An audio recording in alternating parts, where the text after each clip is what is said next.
I'm not emotionally ready for this show.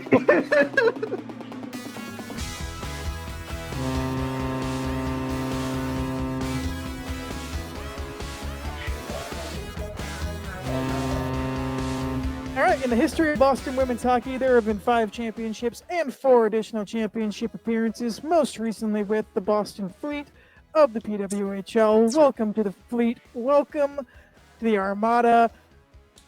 And for an intro that we have done over the last years, we are privileged to have someone who was on the team for 4 of those championships and 3 of those additional championship appearances.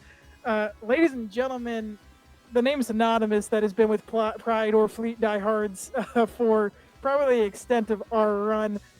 We have Jillian Dempsey on the show with us today. Jillian, welcome, welcome, welcome. Thanks for having me, you guys. Always been a big fan. Thank you. Oliver. Once again, this show is brought to you by Bruins Diehards and has more Jillian Dempseys per capita on its show than Brews and Bruins. Yeah. We've got Calvin and Anthony here, as well as we're going to kick off a celebration of one of the greatest hockey careers, not just in Boston, but I think we can confidently say throughout. Sure, there's a little bias in this room. That's not for sure, but truly we're all here to celebrate a completely legendary career and just enjoy what we got. So please grab a snack if you're watching or listening on video. Don't touch the dial if you got us on audio. We're gonna go through for a little over an hour, have a sort of extended episode here as we discuss the career of Jillian Dempsey. You guys ready to go? Yes. Here we go. On the early mornings in Winthrop, Massachusetts, skating through the ice that many have and many will play on, was a player set forward on a championship path. A player that changed the name, named the Bruins mascot, and became synonymous with Boston legends and the greatest sports town in the world. A player by the name of Jillian Dempsey. Our guest today is a 3-time Isobel Cup champion, played across 3 leagues, captained the most successful team in Boston sports history. Do the math, that's true. Taught 5th grade in her hometown, but it's a career that started in Weston, Massachusetts, at the Rivers School. While the statistics from those years aren't available, Dempsey impressed enough to receive an invite from Team USA to play in the Under-18 World Championships, bursting into a gold medal winning roster and adding the first major accolade to an illustrious career. So we'll start with that. We'll start with the Rivers School and just playing for Team USA, getting to play for your country on the Under-18 championship roster. Yeah, so I grew up playing youth hockey in Winthrop, and as you guys are probably very familiar with, home of Mike Erzioni, so I got to grow up in an environment that really celebrated hockey. And the first time I saw Miracle, I want to say it was 2004, because I actually wasn't super familiar with the story prior to that. I absolutely fell in love with the movie. I can quote scenes. I know so much of it by heart, all the players, all the details. I got really obsessed with that. And so to be able to be living in the same town and from the same town as Mike Erzioni was something incredibly special. And I played at the local rink, Larson Rink, that was later named the Mike Erzioni.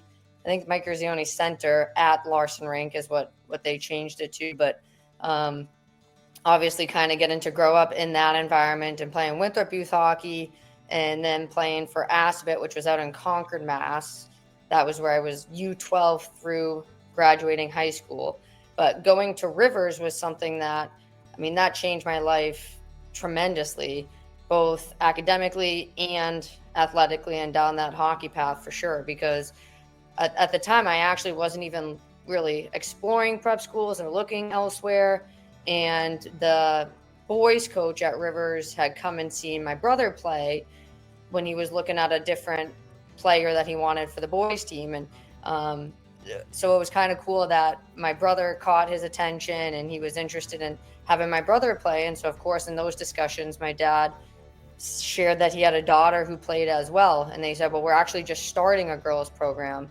So for the 8th grade season, that was Rivers' first varsity year for girls hockey when I came in as an 8th grader.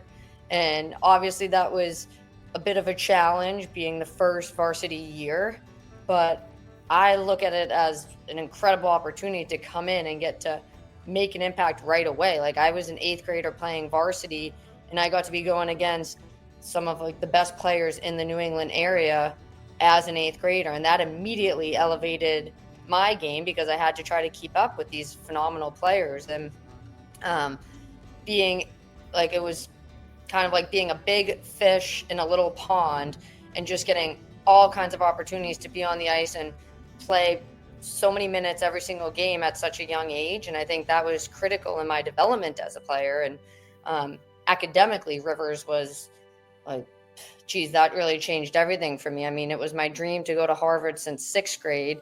And so attending a prep school that was extremely rigorous, like Rivers, really kind of put me on that path academically to be able to achieve it. And I look back on those Rivers years so fondly because it was a really small community, a really small school, and I just loved everything about it, everything about my experience there. I played some JV soccer. I was never I mean, maybe I was decent at soccer like way back in the day before everybody started specializing in it, and I didn't because I chose hockey, but I like played for a lot of years. I thought that was important to, I guess the term they used at the time was cross train, but now I think it's just being like a multi-sport athlete and having that athletic ability in more than one sport, I think was important. And then I also played lacrosse. I picked that up at Rivers because we didn't have that in Winthrop. So I picked that up my 8th grade year, and, getting to be on those different sports teams helped enhance everything for me too, because it was a different kind of look athletically. It was good to take the break from hockey for a little bit, and different group of friends, different kind of role within the team. But the whole experience for me at Rivers was something I'll never forget. And I just look back and I'm just incredibly grateful too that was something that my parents could make happen for me and both my younger brothers who ended up attending. So that just feels like a lifetime ago, though. And then obviously playing U18s for Team USA. That was the year before my U18s. I think was the first time there was going to be a women's U18 tournament, and then so that was like just seeing all that kind of develop, and having attended the USA development camps over the course of several summers, and just obviously trying to be in the mix. Like, it was every girl's dream to want to play for Team USA. And that when the U18 tryouts came out and like I was invited to be part of that, and then it was at Lake Placid.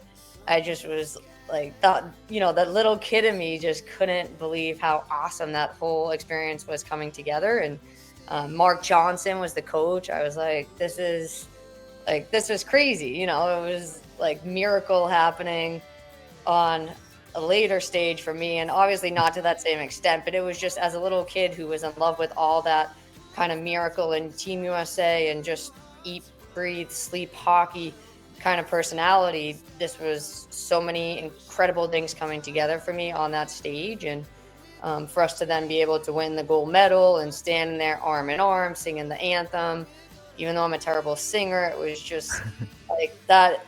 Those are things that you don't forget. So in my, I guess that was technically considered youth days, it was really special to be part of. Yeah, that's awesome. Living the dream. So we'll just continue on. That is living the dream. That is awesome. The schools across the country at her ready, Jillian chose to stay close to home and attend her dream school, Harvard University, pursuing a degree in the classics. But while Jillian impressed at one of the most academically prestigious universities in the world, her real prestige came elsewhere, the ice. With a freshman season that saw a Beanpot final appearance with 27 points and a reclaimance of Boston's premier college hockey trophy in her sophomore season in 2010, Jillian's first 3 seasons at Harvard saw 103 points, capped off by a breakout junior season in 2011 that saw a career-high 48 points. Off this performance, Dempsey will receive her second phone call from her nation, this time suiting up for the senior team in a silver medal campaign at Women's Worlds in Vermont. So we'll just tackle your first 3 years at Harvard before your captaincy here. Can you just sort of walk us through that of just playing college hockey at one of Boston's most prestigious universities, as well as 3 being final appearances with 1 victory in there? How was that? Yeah, so like you alluded to and I mentioned earlier, attending Harvard was my dream so in 6th grade, Mr. Kirby, Miss Carsley's class, we were the Lions team. That was the name of our team. Like, we had it split up that way. And now I look back and I like it even more because of obviously the significance of Lions and the pride and everything. But they assigned us a project that was an autobiography. And there was this one part where at the end, it was your future section. So you were writing it as if it was like what you were achieving in the future. And so my parents helped me. Like we took the Harvard and a Team USA brochure, like, the game day. They used to hand them out all the time. I feel like they don't do that as much anymore, but we had those game day brochures and we scanned my face over like the captain's face on it, and we changed the years to match my senior year. And so we had those images in there. And in the little write-up, of course, I said, attended Harvard University. And I think I said captain the team all 4 years. So that was maybe a little ambitious, but it was definitely in there for the dream. And then, another part of that section was playing for Team USA, winning gold. And I think I had making millions as part of that, but not quite there yet. But maybe, probably not someday for me, but maybe someday for another little hockey girl player. But so we crafted this whole future section in this 6th grade report. And so I'm thankful that I had to do that, because then I had it kind of memorialized in this project, and we still have that today.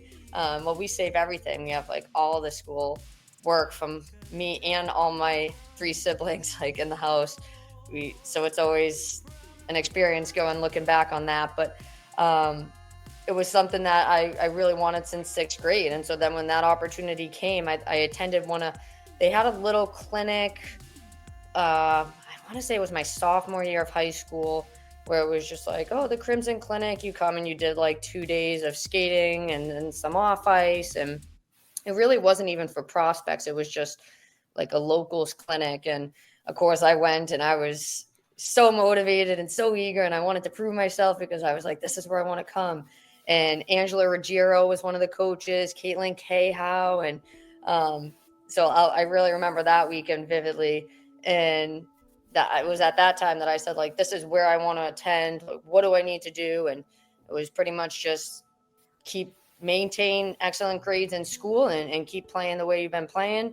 And so that was like all I needed to hear to realize this was something I could achieve. And then obviously like getting that, we didn't, of course, Harvard got rid of the early acceptance and early decision for like the few years, for this little stretch of time, when it would have been something that like I would have loved to know, what is it, by December, it's officially like in and accepted, but they didn't have that in the year that I was applying. But I think it was called the likely letter or something, that like you got that was basically like maintain everything and your application in the spring should be good. So I felt a little bit of relief getting that, but obviously needed to continue on the same path. And that was just an absolute joy to officially be in, and then going there and attending. And I knew when I went how quickly it was going to fly by. Like everybody tells you, those are the best years of your life. They're going to go so quickly. So I knew going in,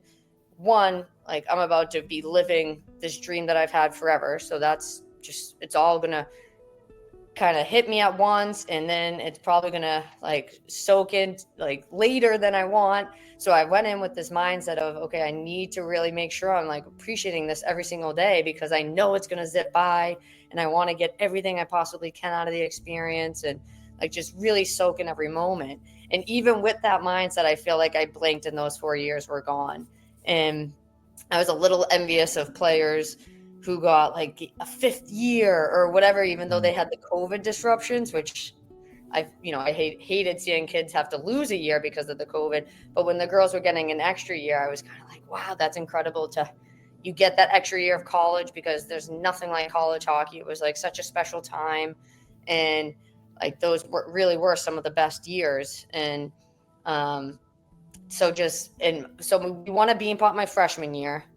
And I remember all the upperclassmen saying, like, I think I had a paper due the next day, and I hadn't completely finished it. And so I was like, I think I'm going to call it early. And all the upperclassmen were like, no, you need to stay and you need to like really enjoy soaking in winning the Beanpot, because like it could never come again. And I'm like, oh, okay, well, I definitely want to win more than once, but okay, I'll take your word for it, kind of thing. And thank goodness I listened and kind of really enjoyed that Beanpot celebration, because unfortunately it was the only time. But as a Boston kid and playing in the Beanpot and then getting to win the Beanpot, that's like pinnacle for like Boston college sports. So I was glad to be able to at least achieve that one time. And I actually weirdly I finished first, second, third, and fourth. I can't remember the exact order of it. But there was a pretty cool, like we won in a shootout one of the times, and I got to take the shot and score. And so there's like this awesome photo that captured that celebration. And like, I really remember that moment well.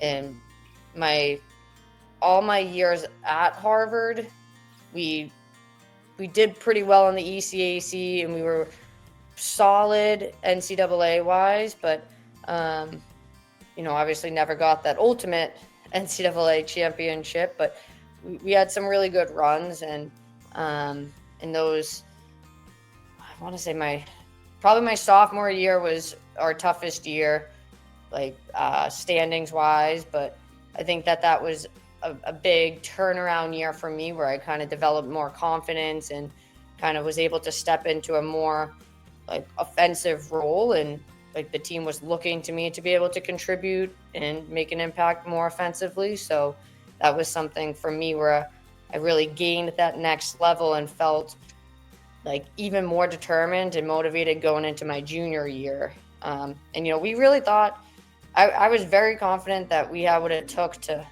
in those last couple years, to win it all, and didn't quite get there. But obviously the memories with that group, and we had some really special moments out there. And that time, though, like I said, it went by way too quickly, but it was like the honor of a lifetime for me playing at Harvard and getting to live out a childhood dream. Oh, and then was there any more? I'm a rambler sometimes too, so No, great. No, it's if good. you just let me all are loose, here. I'll like This is keep exactly what diving people want to hear. Yeah. details. But You fit in perfectly in this podcast. We have had episodes where Calvin and I have rambled for, I'd say, 45 minutes before getting to the second point on the bullet point. And it's like, guys, we gotta go. all right, that's perfect, because when you gotta cut me off, you just have to, because I No, No, you're great. it's fine. Oh, okay, this is because I exactly remember what so people want many to hear. details. Like there are so many moments and specific games, and I for some reason I just can remember those details, and obviously I love to relive some of those moments, and I appreciate you guys giving me the platform and opportunity to do so. But and then How does with it- USA, I guess I didn't answer that second part. I was like, there was more to that. And then getting the first opportunity with the national team, the senior national team, my junior year, obviously was a big moment, because I hadn't played with USA in those early years, and I still had that ultimate goal of wanting to be an Olympian and win a gold medal with Team USA. So getting that invite to, I think it was the August camp right before my junior season, was like a great indication that, okay, now I'm back on that path. I'm maybe back in the mix. And if I can continue to do well and try to get on their radar, like that can give me a really good chance for making Olympics right after graduation. And I remember thinking too, like, because I'm number 14 and I get all obsessed with the numbers and that sort of thing, and like the little details, and I swear they mean something, and oh, it's not a coincidence.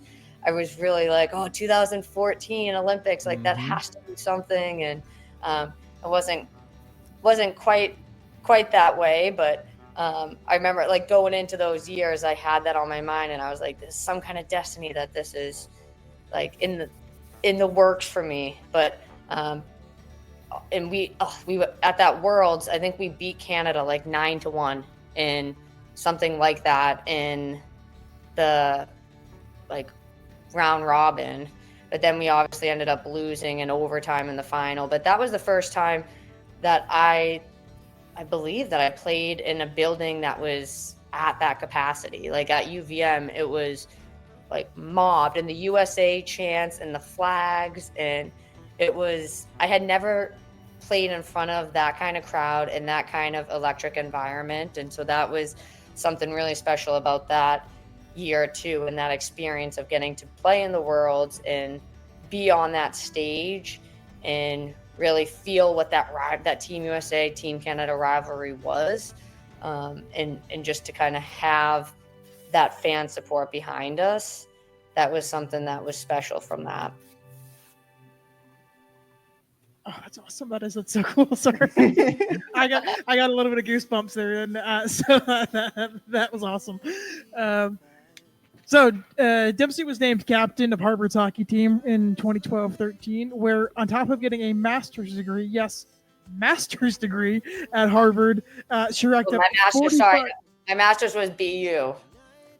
Oh, I didn't know that. I'm sorry. The article that was after. I wanted to let you keep going, but I'm like, no, I got my bachelor from Harvard, and then my master's was in education from BU. That was after I graduated and when I was with Teach for America. So you went to two This is Depop why you don't schools. read articles from 2013, kids. Don't check your sources. Wait, so how does it, like, the Beanpot has exploded the last few years. How does it feel knowing that it's grown to be that big? Oh, it's amazing. Like when I was playing in it, I knew at the time, like the crowds that we were drawing, it would have felt empty being in the Garden with that kind of crowd. And so I remember at the time sort of telling myself to justify why we were in the Garden, saying, well, you know, if we were in the Garden, it would feel empty and that environment wouldn't be cool. So it's excellent that we get to be in different college rinks and have the student section be loud and the bands, and you know, there's something special about that. So I think I was just trying to find the positive in what the experience was for us. Obviously, ultimately, the goal was how incredible would it be to play at the Garden, like where the Bruins play, and like the men's Beanpot is there, and just to be on that sheet of ice competing for Boston's biggest trophy. And so then 2 years ago, to see that become a reality for the girls and to see the kind of crowd that it drew, I don't want to say I was surprised that they could draw that amount, because as a female hockey player in the Boston area, I know how much people love hockey and that they would show up and show out, whether it's men's hockey or women's hockey. It's just like that love of sport and that love of our local teams, and just so much pride in that. Growing up in Boston and like living in Boston, that fan base is just can't compare to other fan bases in that way, like that loyalty and love for Boston sports. So I knew that the fans would show out. It was just, could we get the word out there enough? Could you make it accessible enough that the people will see it and come? And so then to see those numbers, I think that first year, I want to say it was like 10,113 or something around that, maybe. Correct me if I'm wrong, but that was something a very impressive number. Yeah.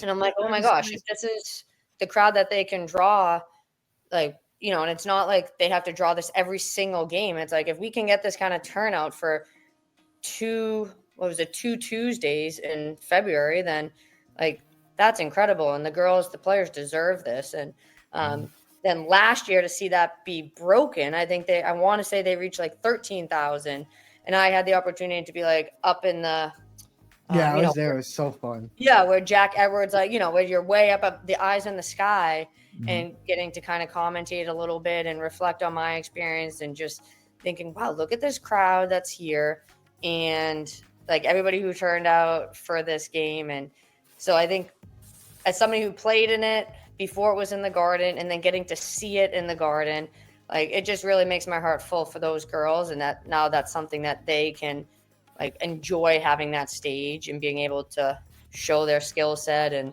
like just soak all of that in, because that's going to make the Bean Pot even more exciting and more special for them. It's another goal that they can have growing up and being like, I want to play in the Bean Pot in the Garden. Like, that's so Yes. cool. Exactly. Yeah, it's unreal. Incredible. Yeah, it was so fun. I went. It was a lot of fun. But yeah, so wow, 45 points in your senior season as captain of Harvard, where the college hockey world took notice, being a top 10 finalist for the Patty Kaz Trophy. Final season at Harvard, you get to captain the team. Let's just do a real quick go through that before we kind of jump into your pro career, finish off this college career.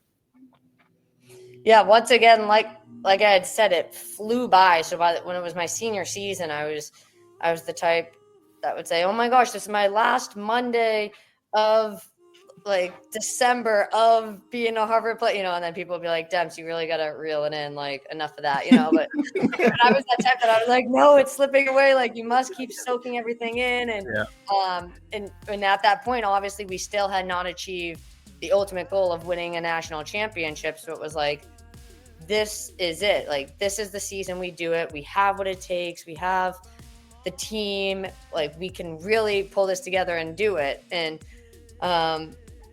we had really excellent moments and things were looking up. It was, I think, unfortunately, the senior weekend, I think we needed 1 point to first place ECAC, and we ended up tying, losing. Or maybe we needed the 2 points. Basically, we didn't do what we needed to do to secure like first place or home ice, and made it more of an uphill battle for ourselves. But obviously still getting into the NCAAs and losing at BC. Never forget that. But that's why I kind of have still a little bit of a rivalry with. It never really went away with Cornell and BC. Both of those teams, just in my time, were always big rivals for us. And my senior season, having like BC be the team that knocked us out, and that was like the last game I played in a Harvard jersey, that obviously hit a little bit harder. And I was the type in the locker room, like probably the last person to take my jersey off. I just like did not want to, but because it didn't end the way that we had hoped. But there's it sounds corny and cliche, but there's like that beauty in knowing like you really left it all out there, and like you trained and prepared and just really did everything in your control and your power to like make it happen and try to manifest it and try to like will your dreams to come true. And it didn't happen, but like I had that kind of like feeling of being content, in the sense that like there was nothing else I felt I could have done. I left it all out there, and that's like how you want to be able to skate off the ice, like when you're closing a chapter. So, but that senior season flew by way too quickly too. And during that season too, there was kind of like the lead up to the Olympics. So it was like I felt like I was really playing for so much in that year, and like trying to finish my Harvard career on the note that I was, in achieving the goals that I came in to achieve, and really like leaving that mark and getting us a championship, and then going on and hopefully like living the USA dream. So there was just so much packed into that year. And like I said, ultimately not the end goal that I wanted, but it's one of those things too where you realize that, like, cliche again, but that journey is the destination. Like that the journey and the grind and everything that you went through with the team, and just that whole experience was what made it worth it, even though we didn't achieve the like ultimate goal in the end. But I was pretty devastated at the end, not gonna lie. I was. No, I can imagine. Good It to wouldn't see. be. Yeah. Yeah, and I love, and it was like those years just really flew by, and I could not believe that was the close of my Harvard career. Like it was that, that it took me a while to get over that because I just did not want to be done. I did not want to leave. And at that point too, I wasn't really sure what would be next. Like there was uncertainty about like my role on Team USA, whether I was even going to be on that team. And then anything beyond that, like hockey wise, I just hadn't really thought beyond it because when I was crafting those goals as a kid, it was always go to Harvard and play for Team USA. And so when one of those was over and the other one was uncertain, it was tough being like a type A person who likes routine and control and knowing like what's coming and planning and organizing. It was kind of a crossroads for me where I was not sure what was what was coming for my future in the game or even outside of the game. Like I wasn't even officially decided on what I was doing for a career path outside of hockey either. Like I had applied for a program called Teach for America and I was accepted, but it was going to require me to like show up to training. I think it started like what would have been the last week of June, and it would have had some conflict with that Olympic tryout. So either way, I was like, I'm not going to be able to do Teach for America yet, because if I make the team, which I hope I do, then I definitely can't do it that year.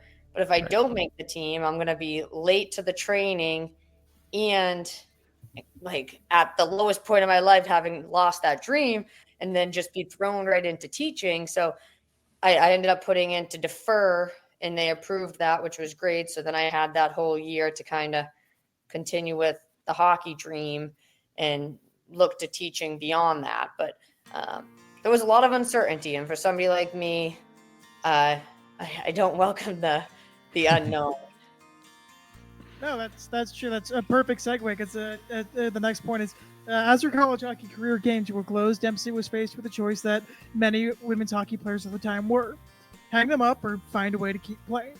At the time, senior national team players were often the only ones that continued playing to what the world considered at the time the highest level. However, an option in recent years had emerged: the Canadian Women's Hockey League, which, while the league could not afford to pay the players a salary, jersey sales and other factor to attempt to help players earn. There was one American team, and luckily for Dempsey, that came from her hometown. The defending champion Boston Blades took Dempsey with the 10th overall pick. In a position to thrive, Jillian scored a team-leading 28 points in her rookie season and claimed the CWHL's Rookie of the Year award. Not to forget, earlier in the year, in October, Dempsey spent the early part of the season on loan with the IIHF Women's European Championship, scoring 13 points in 3 games for the Bison's Day. I'm not going to do justice to try to pronounce that, but 13 points in 3 games is absolutely insane. Yeah, I kind of forgot that I did that little like 10-day stint or whatever it was, but that was. I told you I had some surprises in here. I told you. Yeah, like that was. Because I remember being hesitant about that because I got like that random call that was essentially like, hey, we'll pay for you to come out and pay for everything for you to spend 10 days in Paris, essentially. It was right outside of Paris. And you'll just like play in this tournament. And I was kind of like, well, I'm going to go over there alone. Like, I was not really an adventurous type. I'm still not, but that was kind of a big risk to be taking, and I didn't know if I was up for it, even though there wasn't anything job wise or hockey wise that would have been holding me back. And so of course my family too was like, this is an incredible opportunity. Like you get to go to Paris, you're playing hockey, you can do some like sightseeing and be like in Europe for a little bit. Like it's not like you're going to be there for a whole year. It's because I'm a real homebody and they know that about me too, obviously. But they're like, it's 10 days, like go and just enjoy it. And it was actually hilarious because I think the first day there, they said I could skate with the men's team. So I'm like, oh yeah, sure. Of course you're not going to say no. And I'm like, this could be a cool opportunity, be out there with them. And the language barrier was hard. And like with my Boston accent, that didn't help much on their end. But like there was a lot of just miscommunication. Like the host coming up with like the son, I want to say he was 6 or 7, but we pretty much couldn't communicate because he was only speaking French and I only spoke English. And the host father, who was, I think he was the president of the team, he had limited English, and the host mom, luckily, like she was the one who I communicated with the most, and she was the one who ended up taking me to the Eiffel Tower, to the Louvre, which I still struggle with that pronunciation, and like the what is it, the Arch of Triumph or whatever. It was like in the middle of that rotary.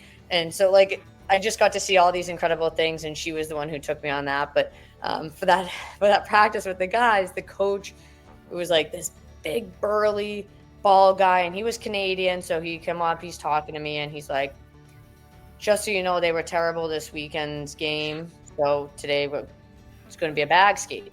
So I'm thinking, oh gosh, like it's probably going to be hard enough being out there with them. It's the men, and it's always just a level up when you're playing with the guys. And he's basically just straight up told me that they're not even going to have pucks out, that it's a bag skate. And he's like, you can get off whenever you want. And of course I'm thinking, I'm not going to get off the ice. Like I'm going to be tough. I'm going to grit this out.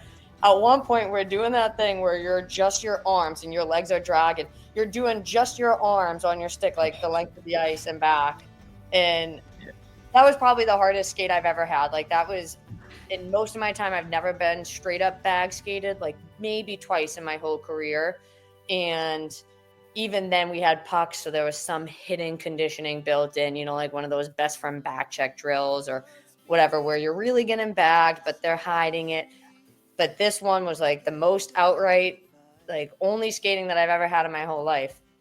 And so that was like my welcome to France moment, where it was just like, I think I was sore for days after that, and I was relieved to get back with the women after that skate. But it was a cool experience. It was, obviously the level of competition was a little bit different than in North America, but I think it was cool to be able to have that opportunity to like get to know some of those French players. And I want to say Brooke Ammerman might have been on the German team at the time. And I feel like they smoked us by like, I don't know, it might have been like 8-2 or something, but it was definitely like a random moment in my very limited like European hockey experience. But I was glad that my family encouraged me to go, and that it was something I did because I was able to get a lot out of it. But I kind of forgot about that. Anyways, I started backwards because I don't even remember how that segment just started. Oh yeah, the close. So I was at the end of Harvard.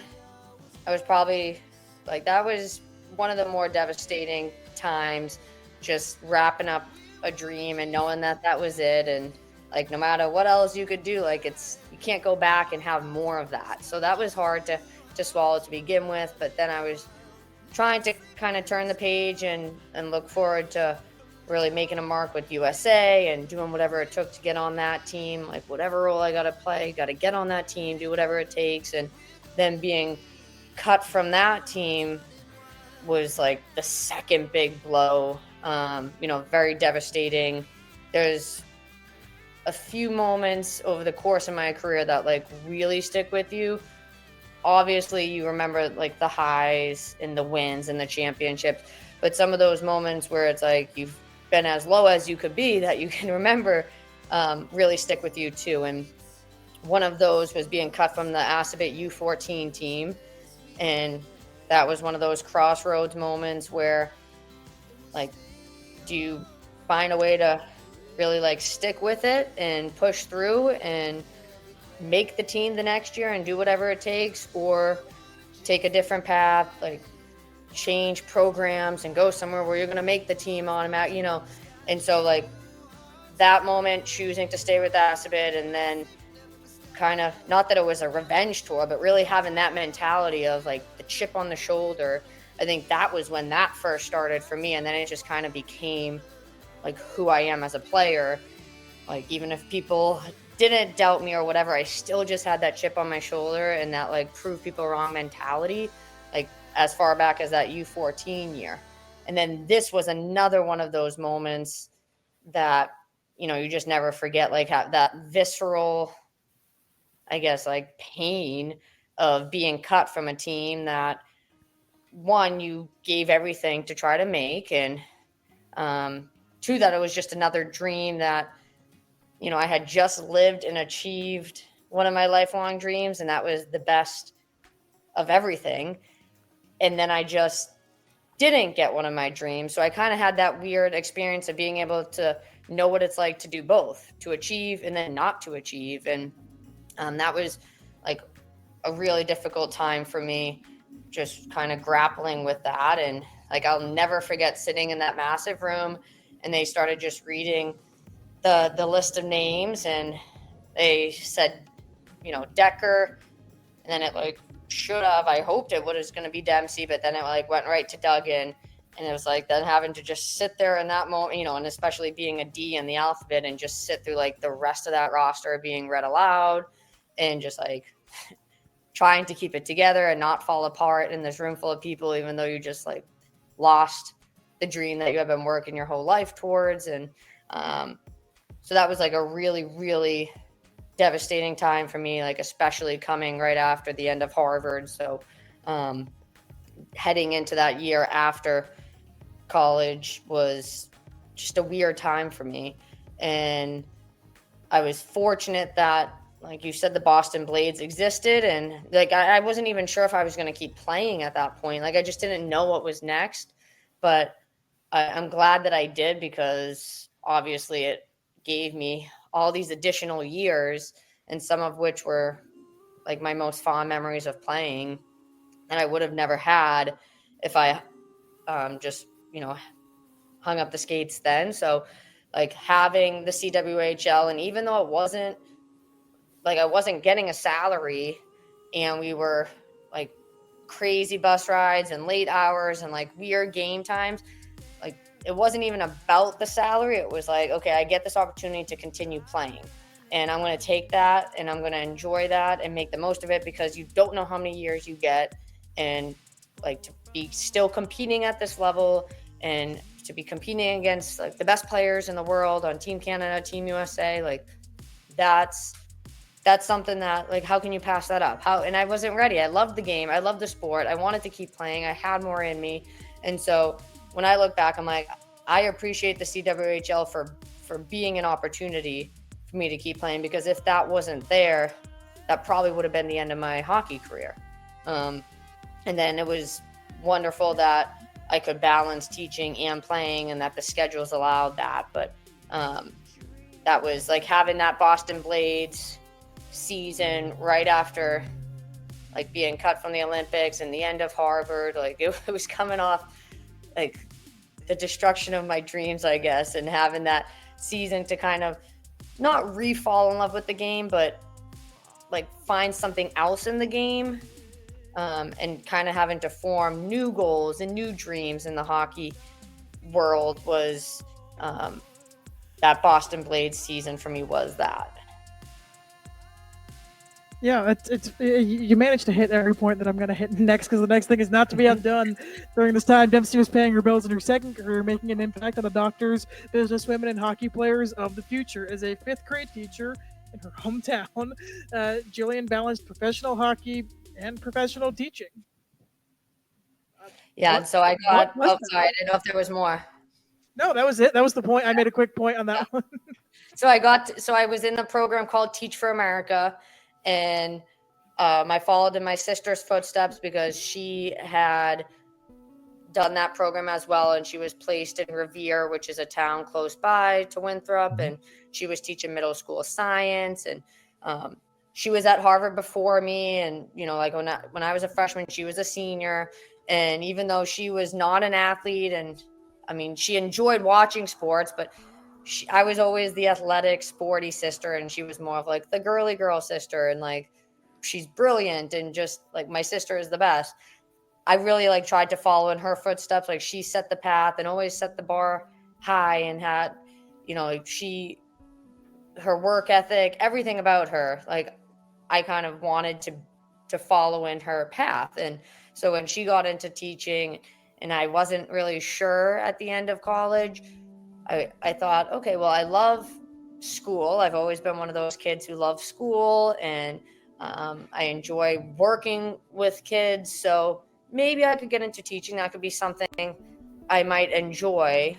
And her experience was really positive so far. Of course, I remember her emphasizing, like, Jill, this is going to be probably one of the hardest things you'll ever do. Like, it's really, really challenging. Like, the Teach for America program essentially, like, puts you into the fire. Like, you have little to no teaching experience. And of course, they're trying, you know, to help develop you as a teacher, but there's such minimal time that you're essentially just put in and you figure it out as you go. And anybody who's been in the classroom or who has any experience with that knows that there's like a million different things going on at once that you're balancing, and you have kids coming up to you doing this, but you have the lesson plans for this, and there's just so much going on. And when you've never done it and you're not even sure where to begin, or you're not even sure what you don't know, like I couldn't even ask for help sometimes with certain things because I was like, I don't even know what I don't know. Like, that's just how much of a novice you are when you're joining Teach for America, and then you're just put into the classroom and you're in charge of developing these students and having them make gains and growth. And there's a lot of pressure in that. But so she kind of warned me, like, this is going to be the hardest thing you've ever done. And of course, I'm like, Meg, I've done really hard things before. You know, I play hockey. I've done this training. Like, there's nothing that can challenge me in the ways that those have. Mm-hmm. And of course, I was wrong. She was right. And so in that Teach for America year, I taught second grade for my first 2 years of teaching. And I was up in Lawrence, Massachusetts. So it was about 50 minutes to an hour from home. So I was making that commute. But I was at school so early. I think I got there every day at like 6:30, 6:45, because there was just so much to do. So at least I was beating the traffic rush. And then I was with the students until about 4. And then I would leave school. On the way home, coming down 93, I would stop off at Mike Boyle Strength and Conditioning and work out there while the traffic was going on. And then I'd either go home and continue lesson planning, or I'd go and practice. We would usually be in Everett, I think during those years with the Pride. So I would just like bring my grading and whatever work I have with me. And then on Wednesday nights, I had class at BU from 6 to 9 p.m. So Wednesdays were like the longest day of the week. The longest day of the week for me. But those were just very, very long days and very long weeks. But I gained so much in that, like just in not only in my experience as like actually developing the skill set I needed to become a teacher and like learning each day as you go, like just I think who I am as a person and like balancing my life. I gained all of that in those years of being able to do these things that, yes, it was tiring and I was exhausted and like kind of a novice in things, which is hard in and of itself. But at the same time, I was like getting this rare opportunity to pursue multiple passions at the same time and not have to give up one to do the other. So I like always tried to keep that mentality and focus on those positives and be like, what a privilege it is to continue playing hockey and do what you love and compete at this level and like have the girls in the room and like grind and battle and like play for something while also getting to pursue a career outside of hockey and like develop kind of my skill set there. And that's where I really like started to fall in love and have that passion for teaching and being in the classroom. So like those early years were very formative for me and like kind of establishing the start of my teaching career and kind of helping me figure out what I wanted out of that, because I knew I didn't want to stay in Lawrence and the intensity of like that extended school day and that setting, it was not going to be sustainable for a lifetime of teaching. So I knew that I wanted to find somewhere closer to home, and that when I would be done with my master's, I would have more time in my day, and so that would be a little bit easier. But I applied to so many different schools. I think February of that my second year, because it's a 2-year program, and I was not hearing anything. It was radio silence, and I was thinking, I cannot even get an interview at this rate. Like, this is not looking good.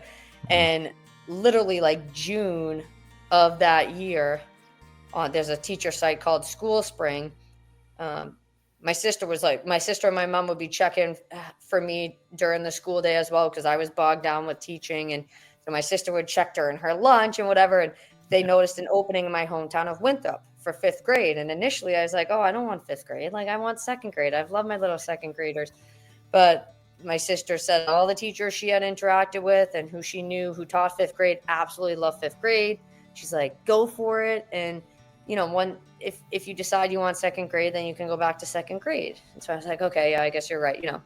And so then it just happened to work out that, like, the few weeks before summer, I was able to go in for this interview in my hometown, and like I was able to leave that office with the job.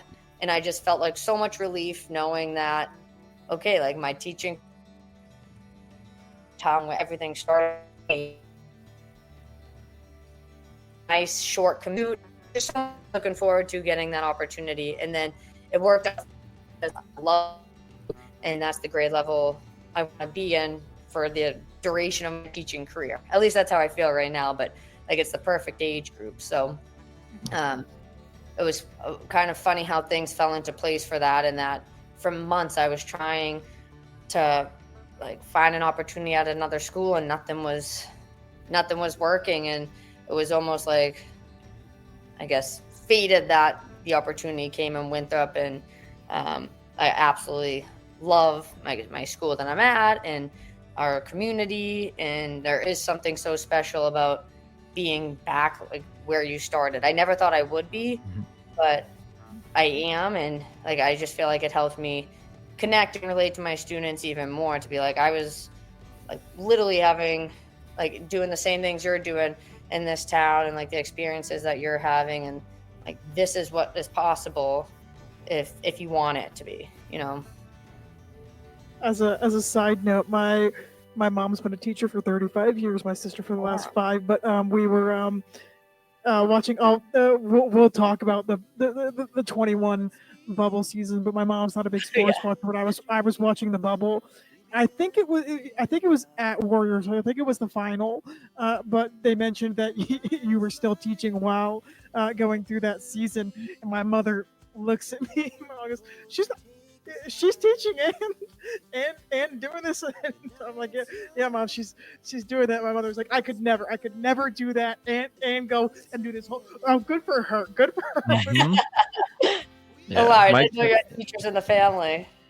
Yeah, my cousin did TFA in like St. Louis, and she's always told me how much work and how much of a grind it was for her. So like to think that you were doing that and then simultaneously also like pursuing this hockey career, like your nights, you must have been getting home at like 10, 11 o'clock, getting up at like 4 or 5 o'clock in the morning. Like that's day it was in. limited sleep. It was limited sleep. That's incredibly impressive. The discipline and motivation there, like that's insane. Thank you. Yeah. Thank you. But like I said, for me too, like going to the rink always gave me that second wind. Like it was like, I guess, you know, as it developed and sort of became a job in the sense that you were getting compensated, it had never really felt like a job because it was not, I don't want to say it's a hobby that makes it seem less of what it was, but it was just such enjoyment. It was a passion. It was something I had always done as a kid for fun. And, you know, it was, so for me, it was kind of like the highlight of the day to, all right, I had this long, hard day, sometimes very rewarding, sometimes more challenging than other days, as you know, anybody knows in general, not just in teaching. But then it's like, okay, I have the rink, like when I see everybody and we get to like be in the locker room and catching up on the days, and then just like having the opportunity to go out there, like mini games and battling and all that. Like it just kind of re-energized me. And then of course it was harder to fall asleep after that, even though I was tired. But No, I loved having those. Like, I look back and it was hard and it was tiring, but like those are some of the best times, like doing both and like I guess kind of figuring out what I wanted out of life and getting to pursue those two passions at the same time. It's some people don't even get to live one, like they just go into a job they don't like, and here I was getting to go to two jobs that I love, and just finding that balance, even if being tired or sometimes like wishing there were more hours in the day. Yeah. Like it was, I loved those days, even though it was hard. That's awesome. So after a championship season in 2014-15 with the Blades, a burgeoning league came calling. The National Women's Hockey League promised one thing: payment for players. The founding four tackled an issue plaguing the CW: travel. However, they were to create a regional league with 4 teams. Luckily for Dempsey, this came with a team in Boston. The Boston Pride would become synonymous with victory. Players at the time described it as going all in with the switch from the CW to the NW. Canadians and Americans alike joined, and Dempsey was quick to follow. What started as a rocky season, the Pride fought through adversity, including the injury of Dena Lang at the Outdoor Women's Classic. But the 2016 Boston Pride found themselves at the top of the league at the end of the season and in the Isobel Cup final against the Buffalo Beauts. This series would start a playoff rivalry that spanned the next 7 seasons, in which the Beauts and the Pride would not face each other once in that 7-year span. However, when it came to the 3-game series, the Boston Pride would defeat the Buffalo Beauts 2-0, claiming the inaugural Isobel Cup in New Jersey, of all places. But Jillian, that first season, that first Isobel Cup, what a weird league, what a weird season, what a weird everything. Can you kind of take us through what it was jumping from to what was the first league promising, even though to pay a small salary, a salary? Yeah, so it was winning the Clarkson Cup with the Boston Blades in that 14-15 season. Obviously, anytime you get to be a champion, like that's the highlight. And it was actually crazy because the team bust for the Clarkson Cup, but I was trying to not miss that many days of school. So I was like, okay, I'm going to fly at night so I don't have to miss that day. And Dena, Smelker, I think Gags. There was a handful of other girls who were also going to fly, but I think they chose an Air Canada flight and I was going to be on a Porter flight, or Smelka might have been with me. I can't remember those exact details. All I remember is the plane. We literally flew to Toronto, and when they were taking a while to announce the descent, I remember thinking, this is an unusually long time for us to be landing. What is going on here? And my dad came with us on that flight too. He was going to be there for that 5-day I guess tournament, the playoffs and the final. But and then they come over the announcement and say, we're not able to land the plane. It was too icy or something. And we thought, we'll either go back to Boston or they named some other town that I guess was a 4-hour drive from Toronto. And they're so we decided we're going back to Boston. And I'm looking around and I'm like, what? I thought it was a joke because we literally flew to the destination and then flew around at the top of Toronto and then just flew back. And we did everything besides get off the plane. And I was just in total disbelief. I thought it was a joke, but we flew back to Boston. And then, of course, everybody's crowding around the desk. And we're we have a game tomorrow morning at 10 a.m. or whatever it was. I think a Thursday morning or something, in Markham or wherever the location was. And we're we have to be at that game. We need to be on the next flight out immediately. And, of course, everybody's saying all their demands. And ultimately, we had to miss that first game because we flew out the next morning, but we weren't going to make it there in time. But the team took care of business, so that was good. But that was the strangest start to that little Clarkson Cup adventure. But we won that cup, and then I feel there was no real celebration for that because it seemed just a few months later, was the announcement of the NWHL. And of course, at the time, that almost seemed like too good to be true. And so many people were skeptical because it just didn't seem like it was real. But some of the veteran players who seemed like they had been in talks were like, no, this is legit. Like, it's an opportunity. Like, we should probably go for it and see where it leads. Like, they're going to be offering salaries for the first time. And so it was that Mother's Day weekend that they had the tryouts in Boston. But it was like kind of a scary situation because like the CWHL had said, well, if you go and compete in this tryout, then your CWHL contract is void. And you like wouldn't be able to play for 1 year in that league. So it's like, oh my gosh, if you go and you try out and you don't make the team, now you don't get to play anywhere. So it was kind of a risk to go and be part of that. But kind of the feeling was, no, it's worth the risk. Like, people, we should go for it. And so it was a little bit scary. Like I said, I'm not really an adventurous type, and I try to like reason about everything and think about what makes the most sense. But that really seemed like what so many of the Americans were choosing to do. And so I went with that, and obviously it worked out really well, like making the Pride. And then that first season, yeah, you addressed some of those. Like, we had a very rocky start.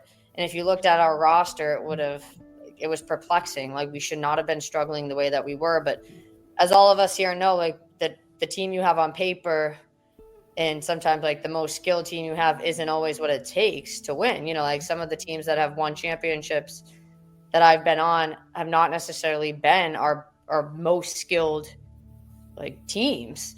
And so that's not always what it's about, but we should have been performing much better than we were. That's for sure. And then, you know, obviously there was that really horrific accident at the Winter Classic. Like, it was so cool to be part of that. And, you know, it was Boston versus Montreal, Bruins versus the Habs. And then we were kind of given this like 30-minute ice slot where they're like, that time is going to be ticking. So like, try to not have stoppages of play. Like, I remember all the players, we were kind of saying, okay, let's not have a lot of whistles, because no matter what, we get 30 minutes out on the ice. And like, when that time's up, that's it. Even if we've only played like 24 minutes of actual playing time, it's like, that was a limited slot. So everybody was kind of on the same page of, okay, like, let's keep the puck moving. Let's avoid icings and offsides. And like, let's just play as much as we can. Right.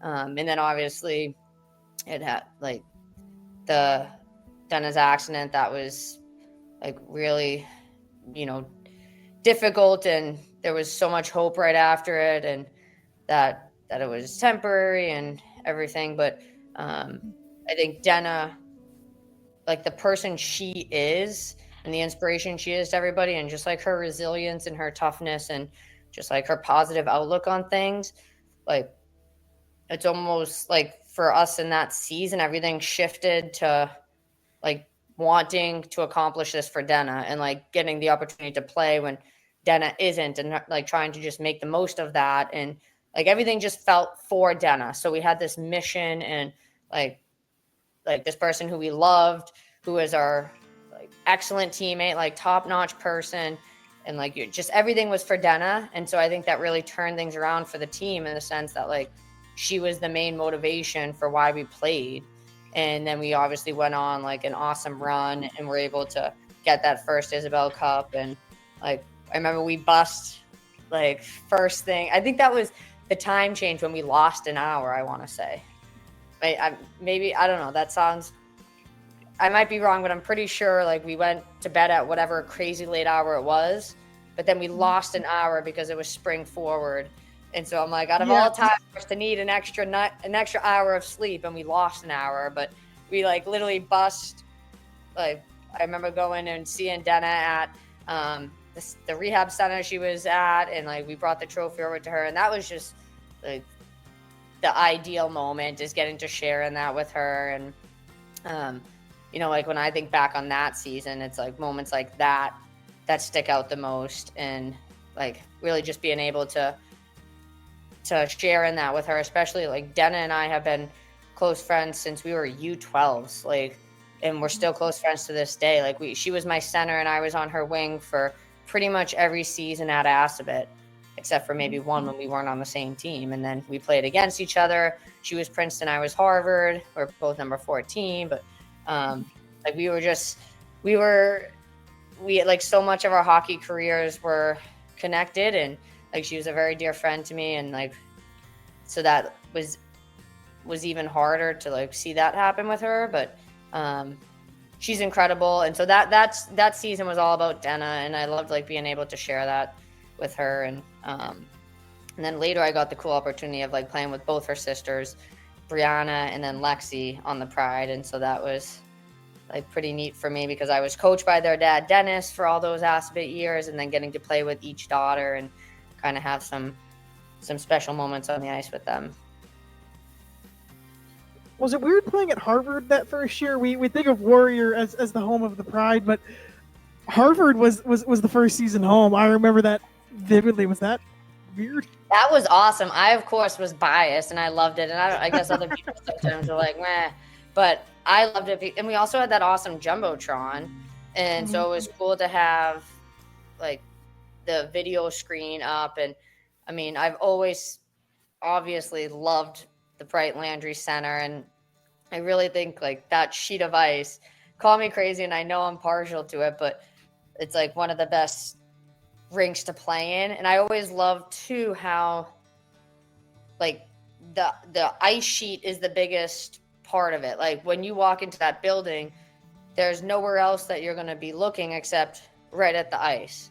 You know, some of the other bigger college venues have a lot more going on, that they're much, you know, way more seating and whatnot. But when you walk into Harvard, it's like the ice sheet is what draws your attention right off the bat. It's like the biggest part of it because it's not that much seating in there. And so I love that part about it too. And in that early year, that first season especially, we were drawing some pretty sizable crowds, especially for what we had been used to in women's hockey. And in a small-ish venue like Harvard, it felt more packed than maybe it would have in Agganis or like BC's Conti Forum or something. You know, so it felt a little bit more intimate, and the amount of fans, like it seemed more full than it would have in a bigger venue. So that kind of added to like the environment, I guess. But I loved being at Harvard, and we were on Nesson for the first time that year, which was really cool too, to be on the local network. And it was definitely weird though to be back playing at Harvard, but not for Harvard. And we even scrimmaged them a few times, and that was weird too. But I love that place. So getting to be back there was like, I was giddy about it. I'm absolutely sure. Yeah. So, gosh, that's the first. That's the first Isobel Cup season, right there. What an awesome year. 2016-17 would bring a new look for the Pride, which, if you want my unbiased opinion, was the best Pride jersey until we got the cream color jerseys that final season. I'll die on that hill. Those white jerseys from season 2 were a chef's kiss perfect jersey. With that, the Pride set the NWHL wins record. While there was some controversy in the year, including salary slashing and some arguments over women's worlds, ultimately, the Pride would make it back to the Isobel Cup final at the Tsongas Center in Lowell, falling to the Buffalo Buttes, and again, a rivalry that would span 7 years after that that first meeting.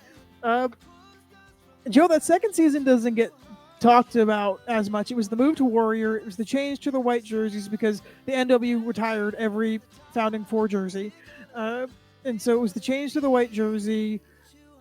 People remember that year a lot for the salary controversy, but there was a lot of great hockey that was played that year that I think a ton of people forget, as well as the All-Star game in Pittsburgh. Just, you got to talk us through that second season real quick? Yeah, that one, I think coming off of the first season was definitely coming off the high. We had won, we were the defending champions, we had the target on our back, but the team mindset was like that we wanted to go back to back. I mean, of course, you always want to win. And we had brought in even more firepower. I think 3/4 of our team was like playing on a national team. or and I guess it would have just been U.S. I don't think Canadian Olympians were or national team players were in the league at the time. I think most of them were still playing in the CW.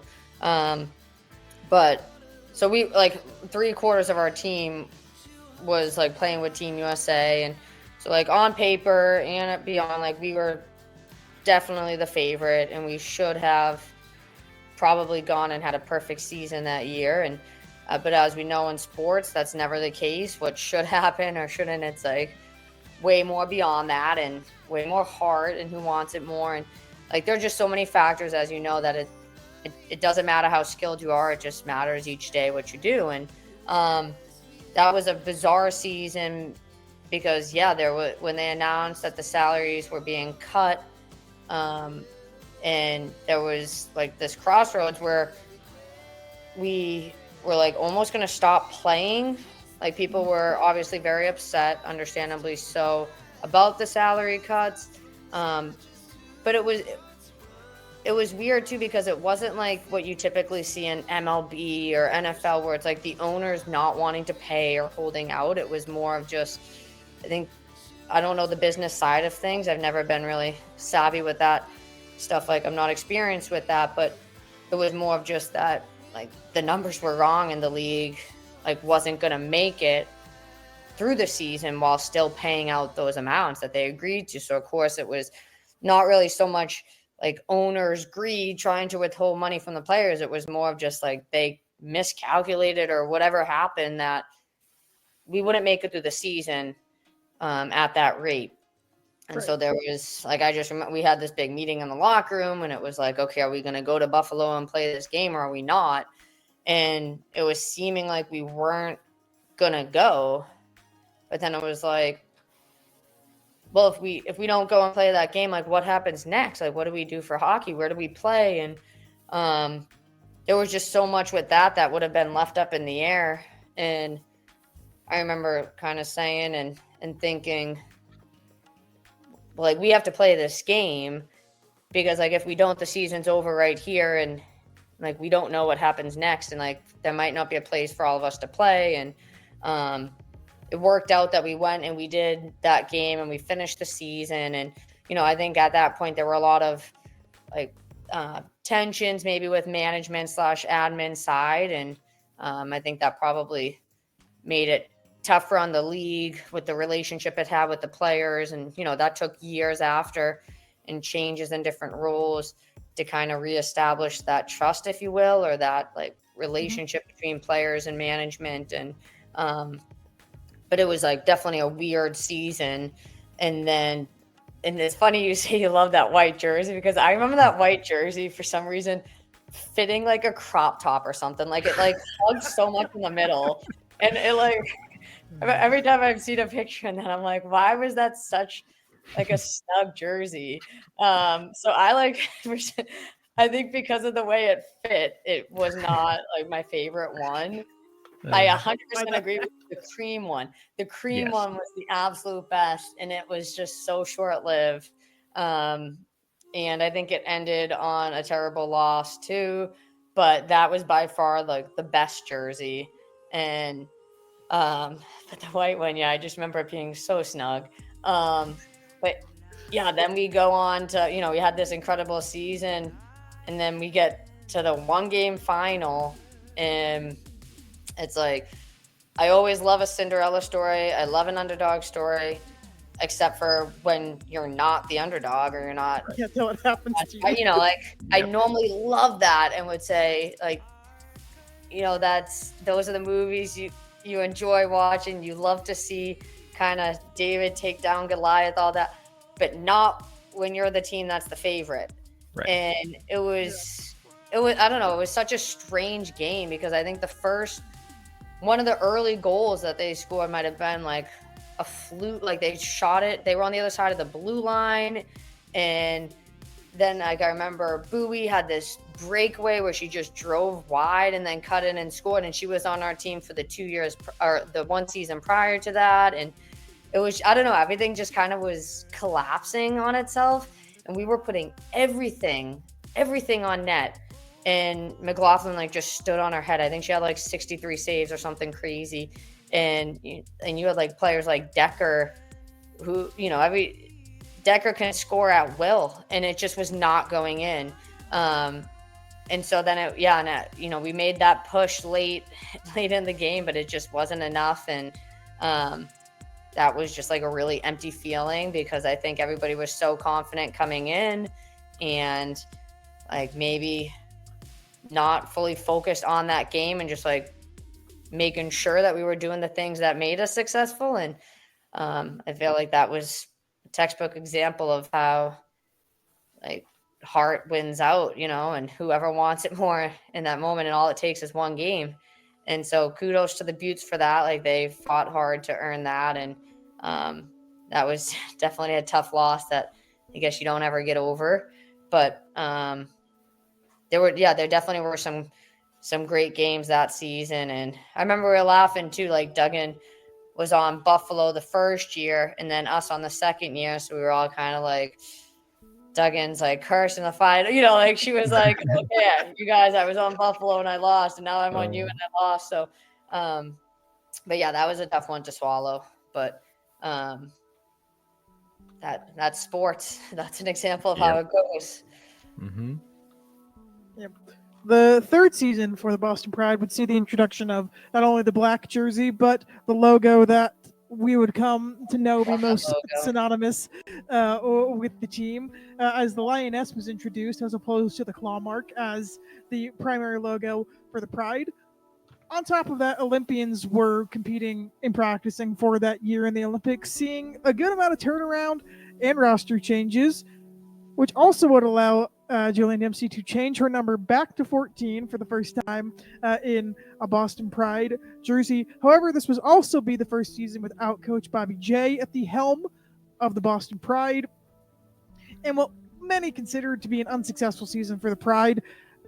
Jillian Dempsey was a bright spot for that team, burgeoning into the captaincy role, as well as being a leader on and off the ice in both the community and everything for that, including making the All-Star team that season, playing for Team NWHL in the NWHL Team USA matchups. So while not an extremely successful season for the Boston Pride, which once again falling to, take your guess here, the Buffalo Buttes in the playoffs,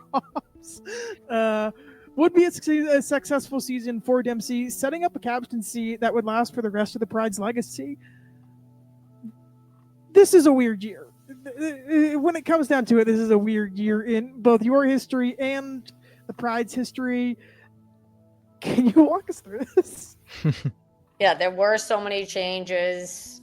And I think we knew that, like with the centralization year, and there was like nervousness too about what it was going to look like for the NWHL that year with so many players departing, and like how that was going to, like what that was going to be like.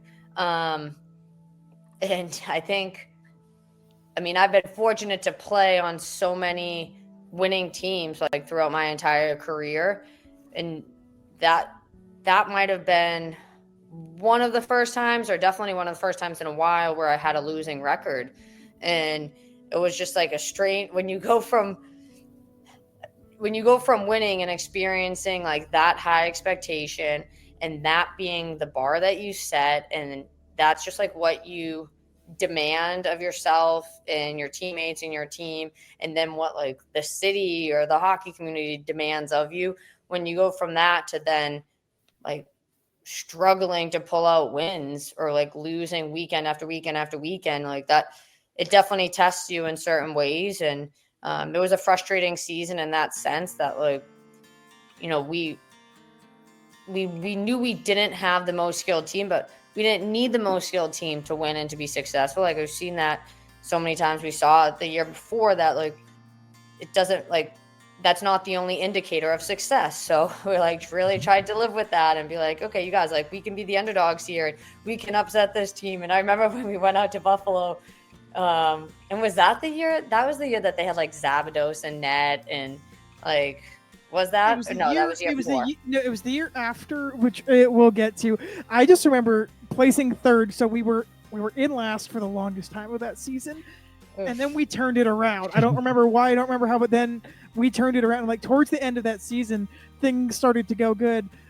Ironically, it was right around the time that Mal Soliotis joined the roster. She was like a late roster join, but so we were the third place team, and I sat there and I was like, the third place team won last year. Like the third place team has always made the cup final. You're right. You're like, wait, it can be done.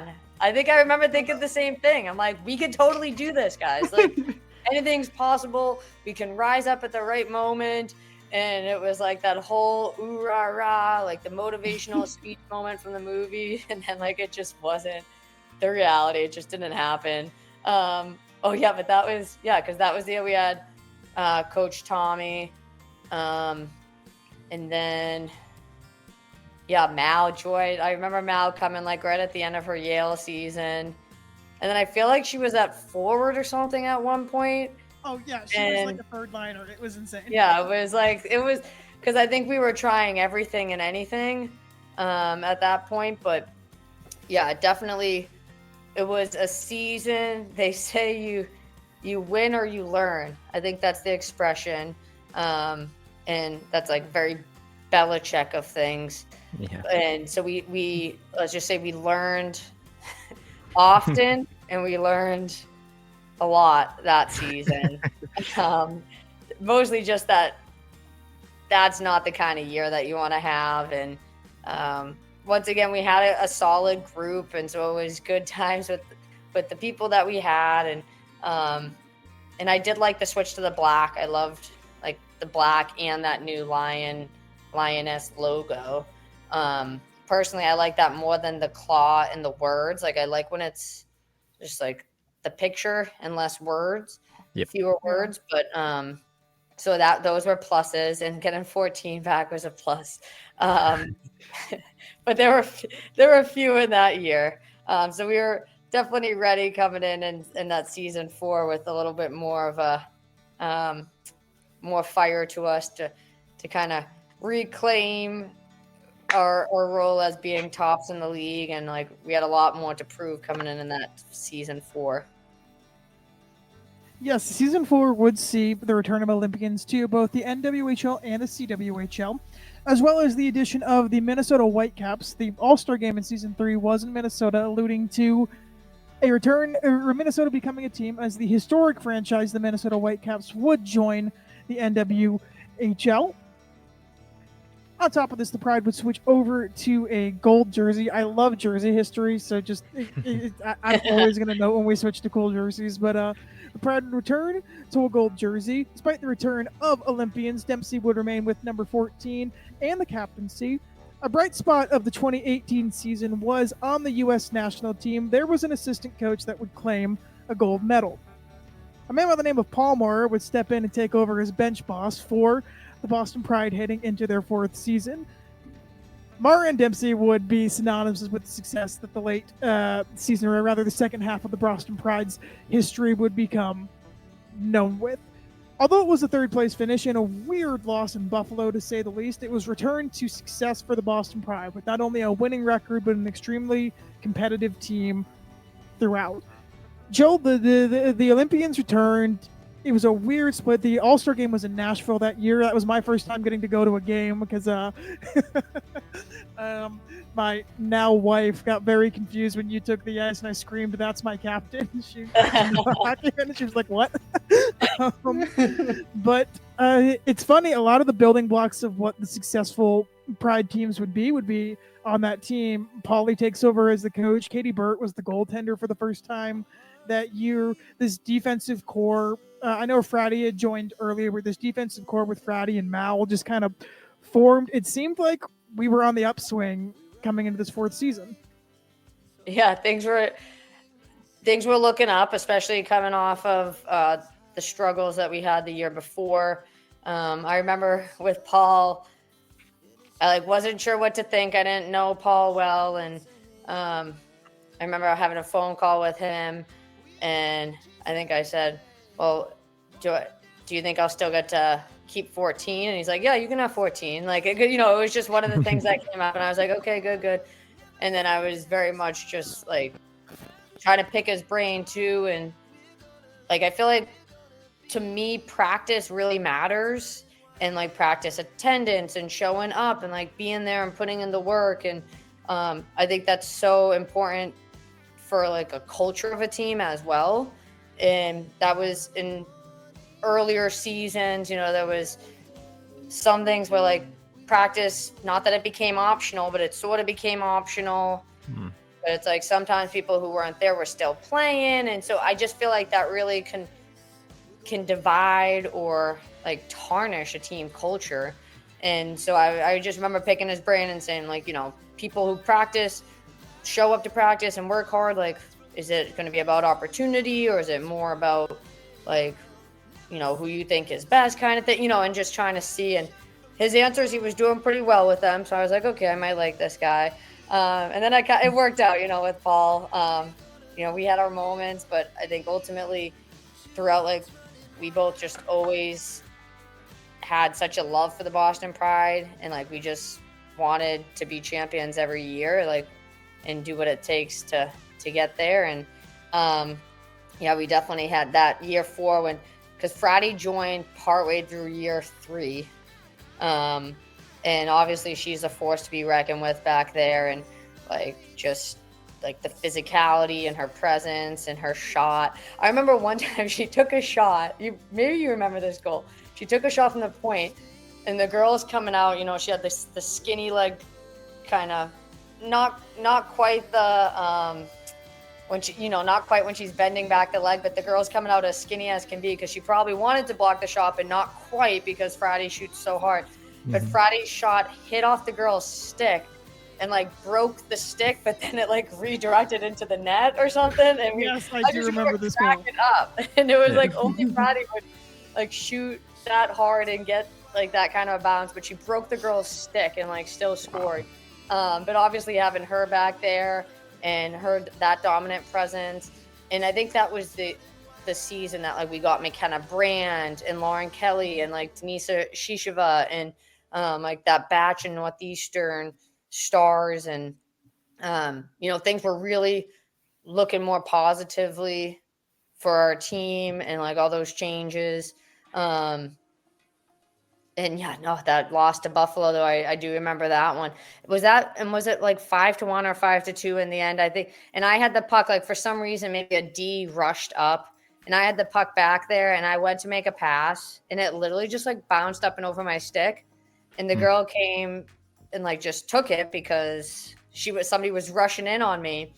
And Birdie came out to do the poke check, and the girl just like stepped to the side and scored. And I remember this one student who was super into my team and watching, and he basically straight up was like, yeah, so that 5th goal, like you gave it away or something. Like he just said, how kids can be just so blunt. And I was like, yeah, that was terrible. That was unfortunate because it really, I went to make the pass. And then I looked down and the puck was still there. Like it just hopped right over my stick and she had a break. But I was like, thank God it wasn't like the second goal in a 2-1 loss or something. Like, it was late in the 3rd. And at that point, I think it was 4-1, and it still stung, and I remember it. But yeah, the Buttes, for some reason, we always had something with them. But yeah, other than some of those big changes that year, once again, it was just a growing year because we didn't even get that end result, and we weren't even in the final. And it was just kind of like back to the drawing board. What do we need to do to get back to winning? Because now at this point, it had been 3 seasons since we won. And it was like things started on such a high note. And Boston, we were looking so dominant. And like since that upset, everything hadn't been working out well for us. So it was like, okay, what kind of big changes need to happen for us to get back on track and get back to winning? Yeah, so the 2019, at the end of the 2019 season, would also see the heartbreaking folding of the CWHL. The CW was competing to pay players at the same rate as the NW, but ultimately, just in a heartbreaking loss for women's hockey, did end up folding. Because of that, the PWHPA formed until what they believed was a sustainable league could be formed. While you sort of split the women's hockey world in that situation, as there were those of us who believed the NW was providing that. The wounds were open; they were there. Jillian, you were an interesting player because you initially joined the PWHPA, but then were one of the first people to come back to the NW, which was a huge sign of hope for a lot of us NW fans. What drew you back? What made you come back? We'll talk about the awesome 1920 season in a second. Just what drew you back?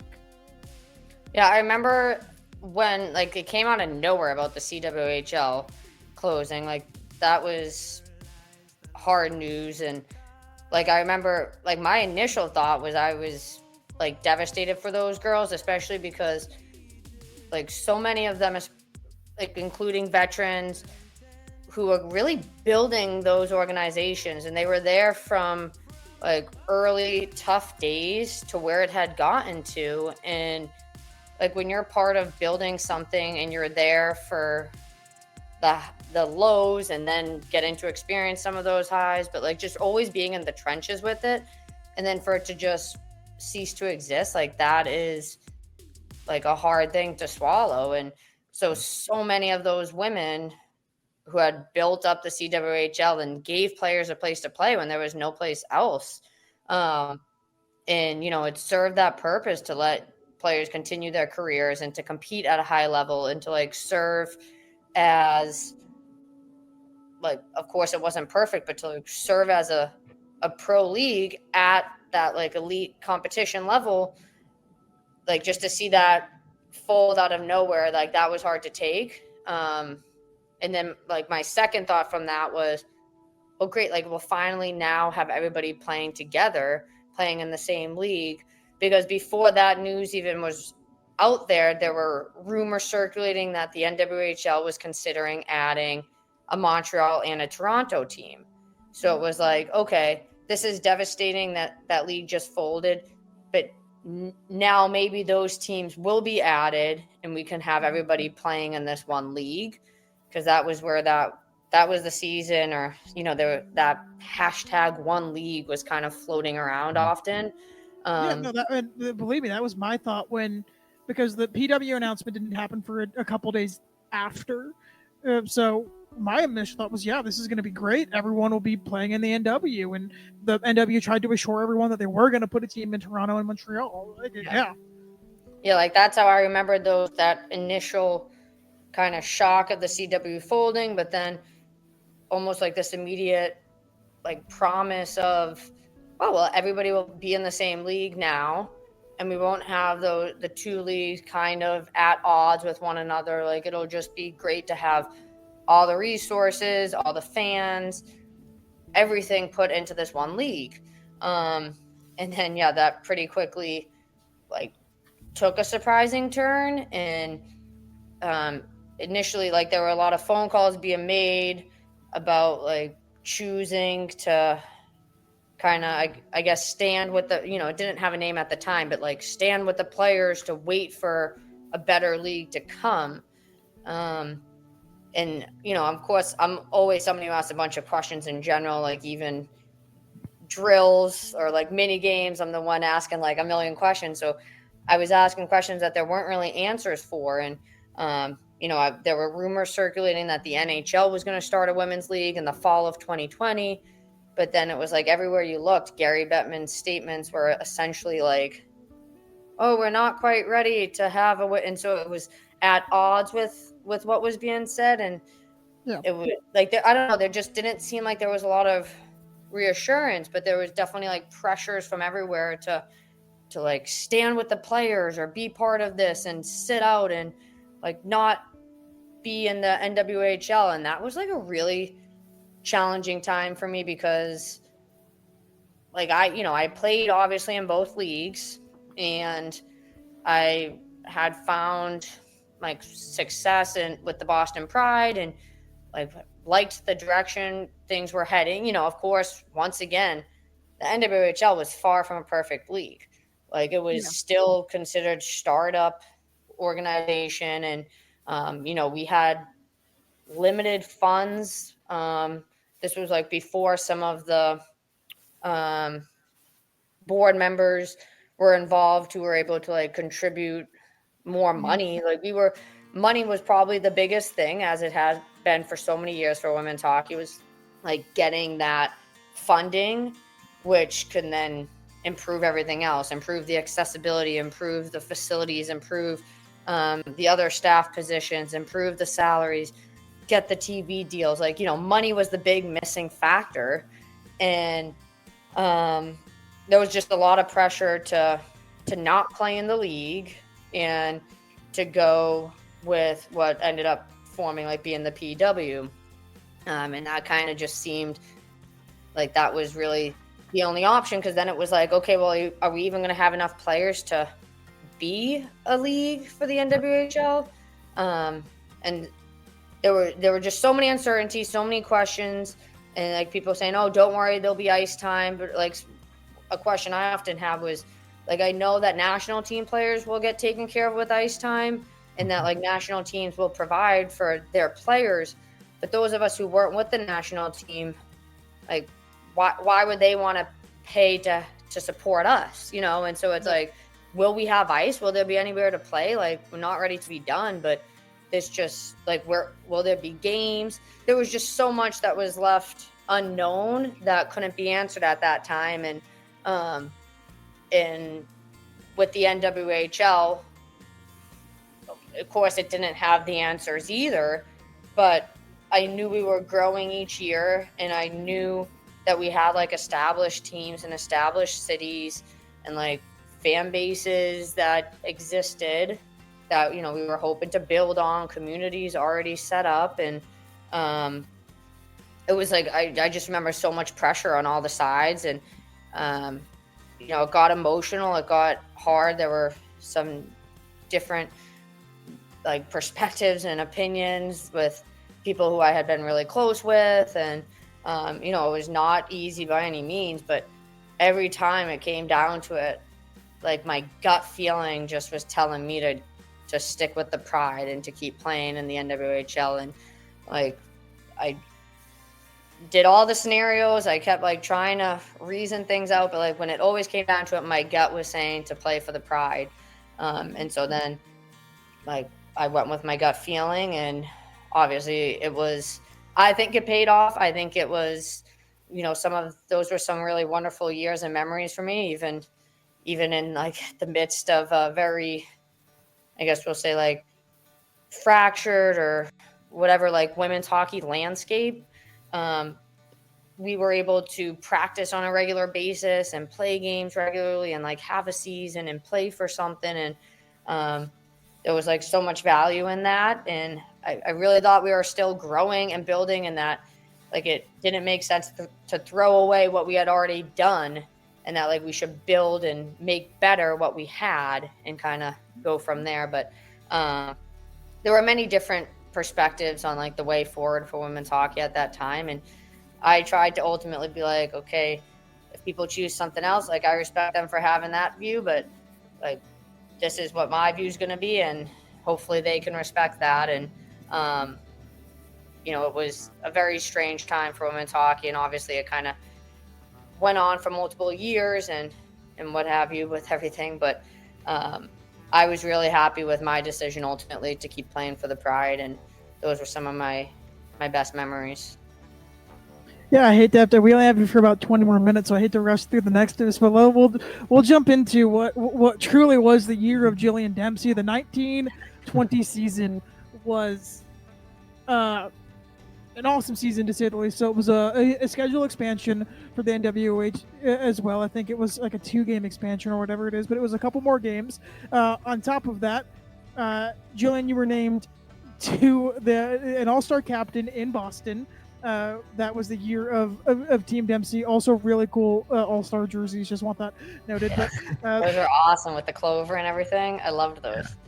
But yeah, so you were named an All-Star captain, as well as it was your first MVP campaign on what was just an awesome season, to say the least, shattering the wins record that was previously set by the Pride, which is just absolutely destroying the wins record in an incredibly successful season. To to say the least. It was an incredibly successful season that brought in a first-round bye, of which the Connecticut Whale would defeat the Buffalo Buttes, meaning this is the only time we would not have to play the Buttes in that 7-year span. But on top of that, you guys would crush the Connecticut Whale to move on to the Isobel Cup final that never was. In just that heartbreaking COVID-19 pandemic, the Pride were moving on to the Isobel Cup final 2 days before the COVID-19 pandemic would be declared a pandemic. The league would shutter, or not the league would shutter, the world would shutter, and the league would declare the 1920 Cup on hold, which never ended up being played.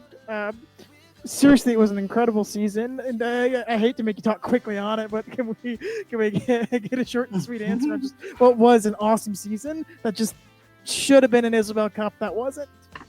Yeah, I feel like everything just went right that season, and honestly, it was very freeing in a sense, because after the craziness of that off season and like the really difficult emotional decisions and the pressures coming from everywhere, it was like we were able to just go out there, and we knew like everybody who was on that team and who was in that locker room like was there because they wanted to be there, and like had to kind of not stand against things. Like they had to be true to what they wanted and be there for that. That was special in and of itself for that year. And then like to just go out there and just like play loose and play free and just focus on having fun, and everything else just fell into place for us. And so that was like one of those where just that rare time when it just seemed like everything was going right. And then inevitably, maybe because things were going too well and everything was going too perfectly, it, I guess, had to have that very bizarre ending. I remember, though, feeling like weird about, and people always like, oh, they're superstitious. And I used to be way more superstitious than I am now, or than I was then. But I remember feeling really weird about the final going to be on Friday the 13th. Like, I just didn't love...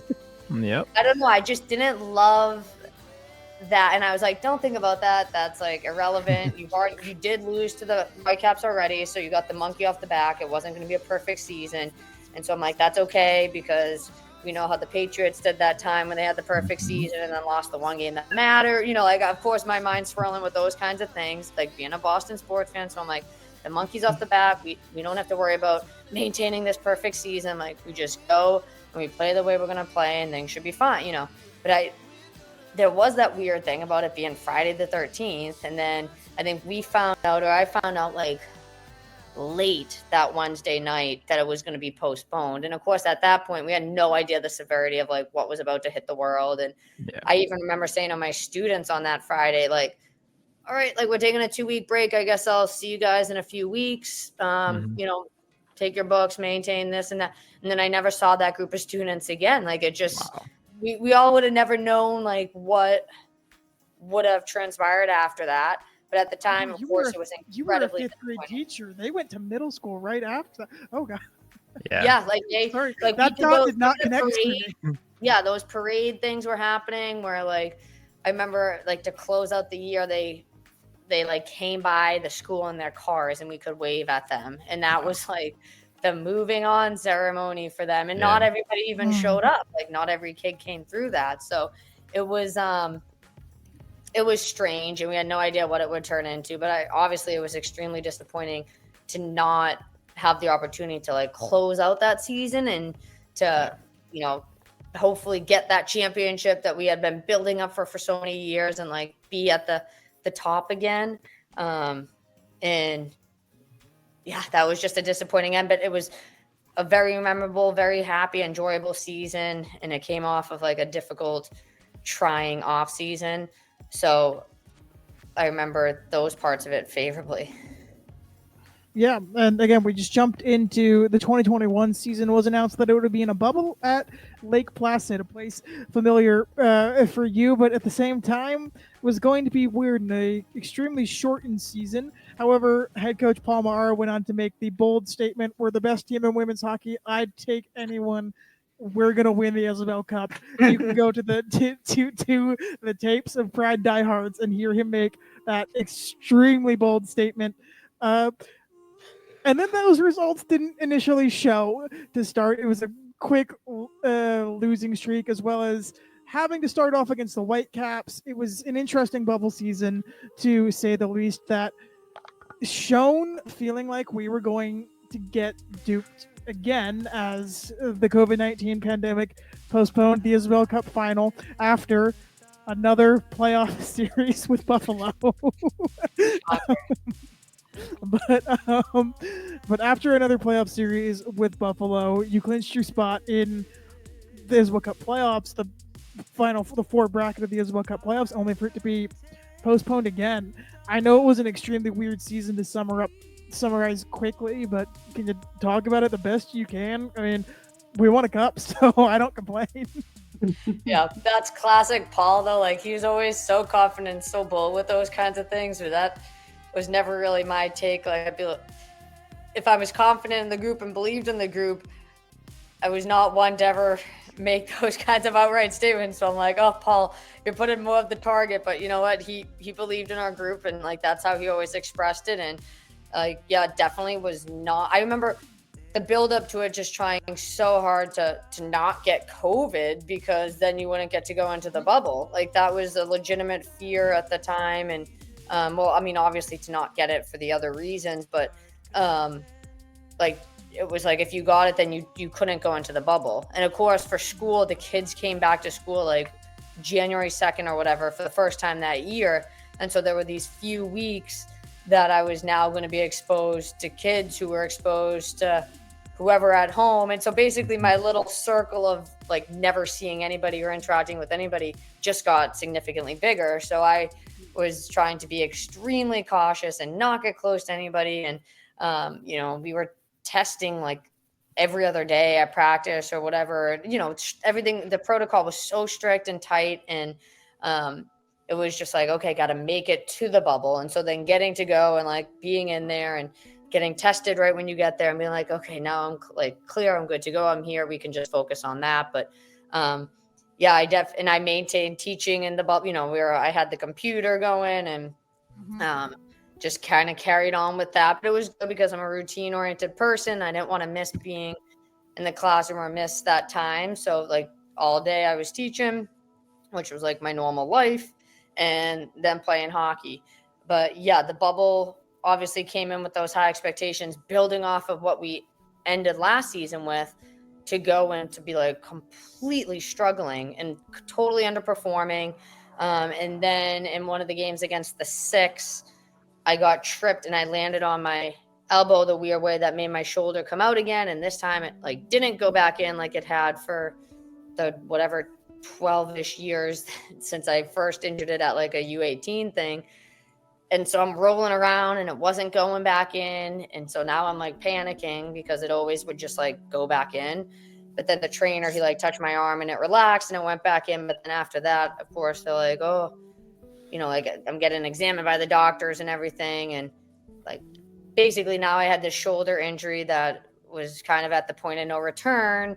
And that was just like a whole other element added to the losing and the struggle that we had in the bubble. So it was, and then when like everything ended with the bubble, it was like, what is happening? Like, it was just the strange time. But in some weird way, when I look back, the bubble having to end, like actually kind of benefited our group. And it benefited, like we had a few people who were really banged up. Like Jenna had broken her wrist or something, and then like my shoulder, and there were like a few other things. And so that time off, like, let us kind of get at least a little bit recovered and like ready to go again for that one weekend. And then sometimes I'm like, oh, maybe it was fated, maybe it was destiny that like we ended up back in Boston and that like we were playing against Minnesota in the game that never was, and we were coming off of like really struggling and like being the opposite of the expected favorite to win that we were supposed to be. But I feel like through that struggle of the bubble and like having to be in those deep trenches and not doing well and tensions getting high and all of that happens when you're losing, that made winning it in the end that much sweeter. Like, because we got to a point where we're like, we got nothing left to lose.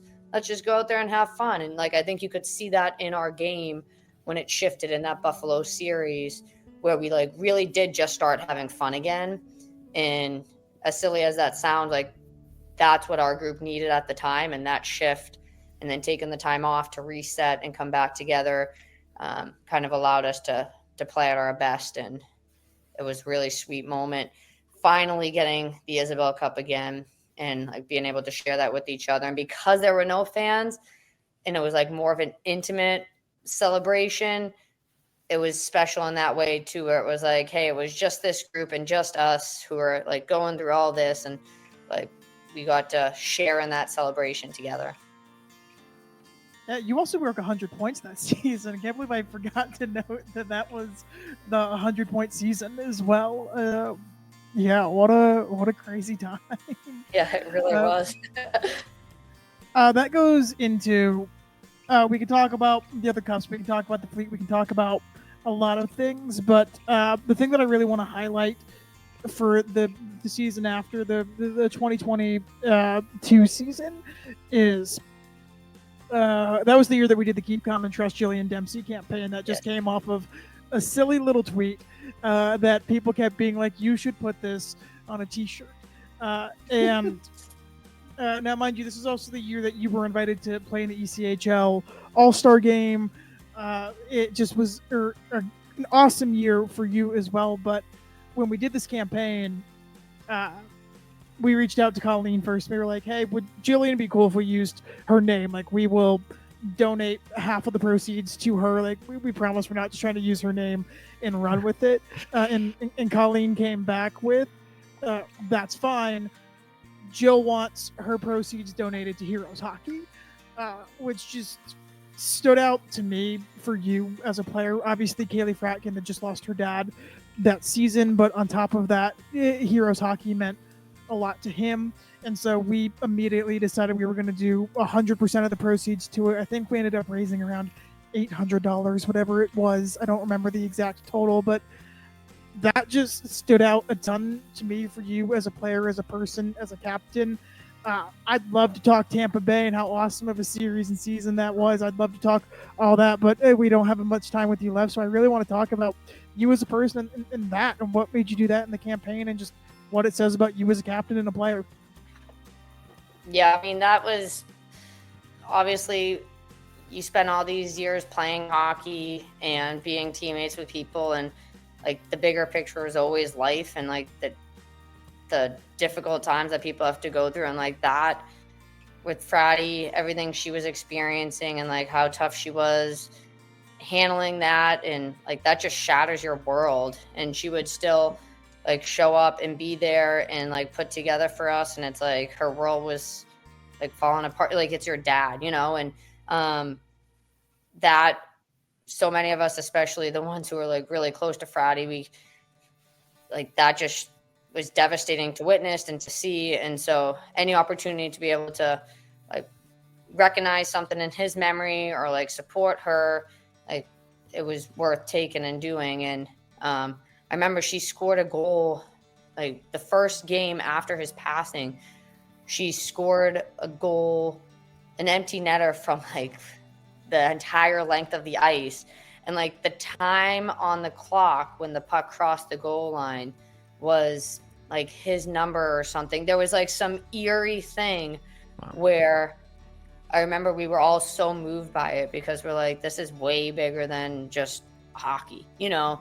And so to be able to like be there in any sort of way after that, that was like really important to us to support her and to try to be there for that. So that was awesome that you guys jumped on board with that campaign, and like it was really special overall. People still ask us if we still make those hoodies. You know what? I have some people who are mad at me who are like, why didn't you tell me that was a shirt? I would have bought those. And I'm like, I'm sorry. I don't know. I didn't promote a ton, but a bunch of the teachers did get them, and they like surprised me like one day before it was before I think I can't remember exactly when, but one day we had a teacher breakfast like we do for random things occasionally, and when I showed up they were all in the shirt, and like it was like a surprise for me, and I feel like my eyes watered, and I got so touched by that because that's the kind of love that, you know, it's so moving when everybody's in your corner that way. But they all were rocking that shirt, and that really made me smile.